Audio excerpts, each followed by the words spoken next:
All right, back once again with an update for the 500 AF. Just as a side note, Honda doesn't like using the CR in front of the 500 AFs. I don't know, it's just some weird thing. But anyway, today I'm working on the airbox, and I'll show you kind of what I've been up against. Yeah, this is a disaster zone. But anyway, so I took the original airbox, and anyway, you have to cut out the whole inside of it. Well, I have this one tore apart, but what we're looking at is this face right here. Anyway, you have to cut that face in order to get the part of the cage to fit in like right here. And the problem I ran across with this one is I kind of got a little trim happy right there on that side. Anyway, there's nothing, I didn't leave any material there to basically attach a couple rivets to. As you can see on this one, there's plenty of material left there on the plate, but on the back side, there you go. You can see I left a little bit. So I'm doing this a little unconventional because the way that they typically have you do it is with the whole airbox together. And I found that just a little bit more difficult. As you can see, I screwed this one up when I tried to do it all together. So I took another airbox, dismantled both of them. Dismantled it, I mean, I drilled out all these rivets. There's a whole bunch of them. But anyway, drilled those out. And then in putting this new plate on, I did a couple of the steps. You know, you drill these holes out right here, these 4, and then you mount this in there, and then you mark where it is. But what I found is with it disassembled, you can actually get, let me see if I can hold this and video at the same time. You can actually get a much tighter fit. So anyway, it's much cleaner around those edges. I know it's not, I'm trying to video this thing with one hand.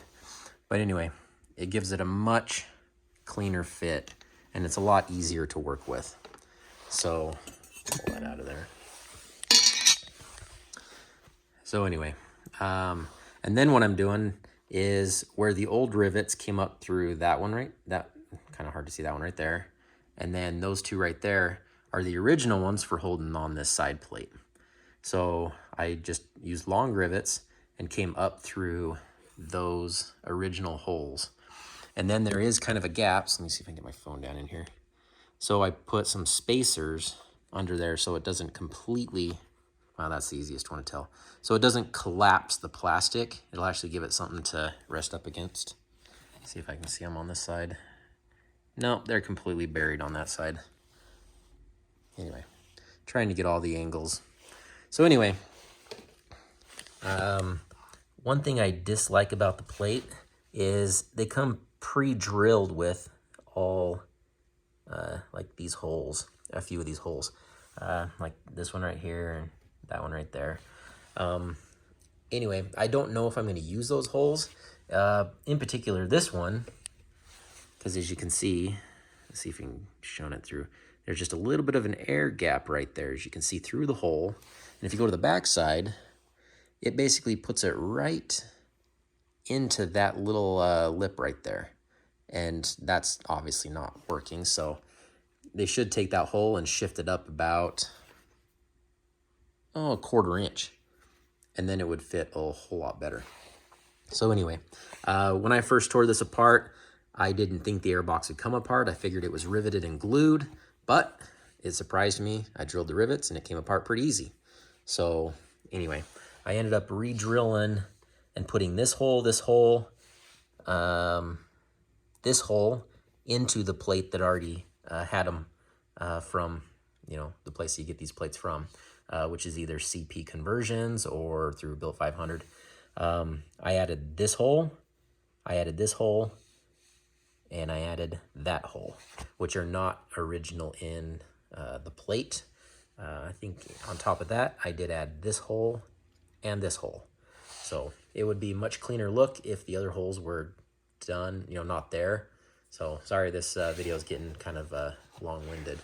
But anyway, I figured this was a much cleaner way of attaching the rivets than what they show you. So if you have any questions, feel free to reach out and, you know, send me a comment on the video. I'm still have to put this together. Still have to put flat washers around each one of those rivets and then rivet it on and then assemble the whole thing. But anyway, I think it's a much better way than what they show you in the manuals to do it. So anyway, that's just a short yet long update. So few spare parts that I will not be needing. If anybody wants them, you know, reach out to me.